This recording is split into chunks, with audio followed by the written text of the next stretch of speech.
Olá!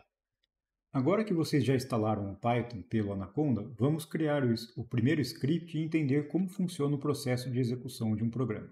Os scripts são aonde você vai colocar o código de Python que você vai escrever. E eles são arquivos que vão possuir uma extensão .py.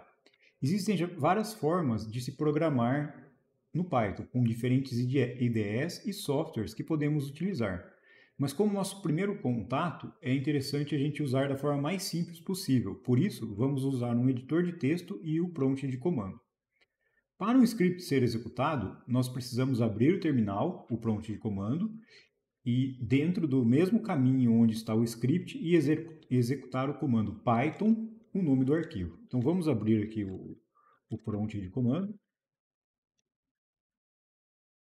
E eu vou colocar aqui o prompt de comando na mesma, numa pasta aqui que está escrito curso de A.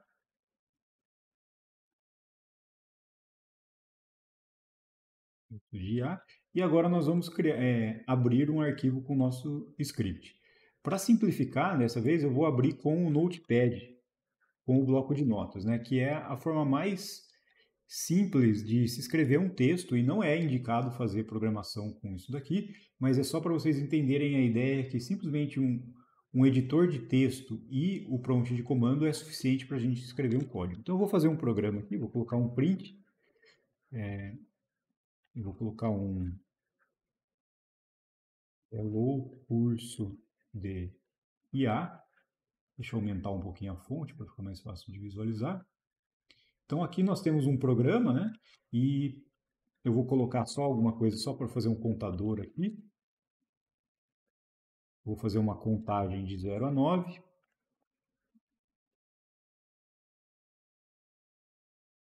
E agora eu vou colocar um print, escrever na tela um comando de fim.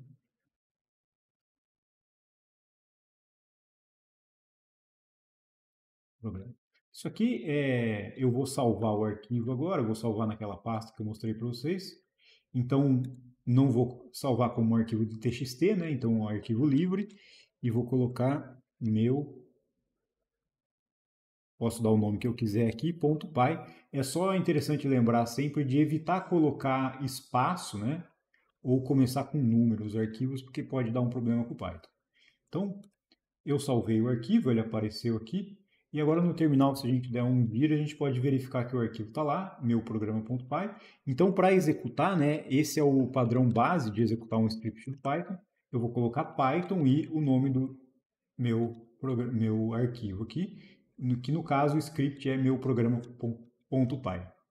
Então, quando eu executo aqui, a gente vê que a gente tem o código aqui, indo até o fim, e a gente pode mudar. Suponha que eu queira contar, por exemplo, de 1 a 10 em vez de 0 a 9, eu posso vir aqui, dar um print e mais um, vou salvar o arquivo. Se eu voltar aqui no terminal, der um comando para cima e executar de novo o mesmo script, a gente vê aqui o código, o resultado do código que a gente acabou de escrever.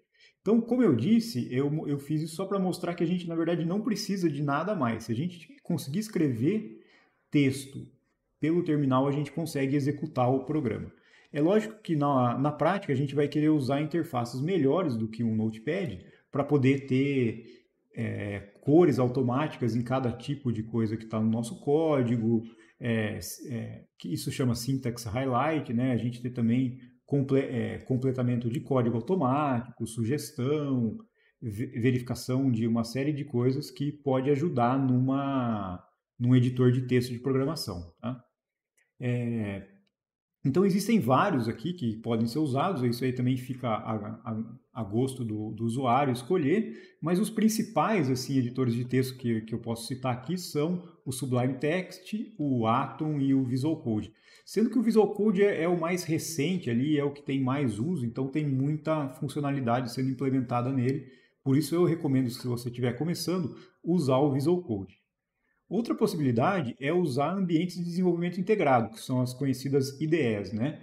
E entre elas, as principais que a gente conhece, que existem, é o PyCharm e o Visual Studio.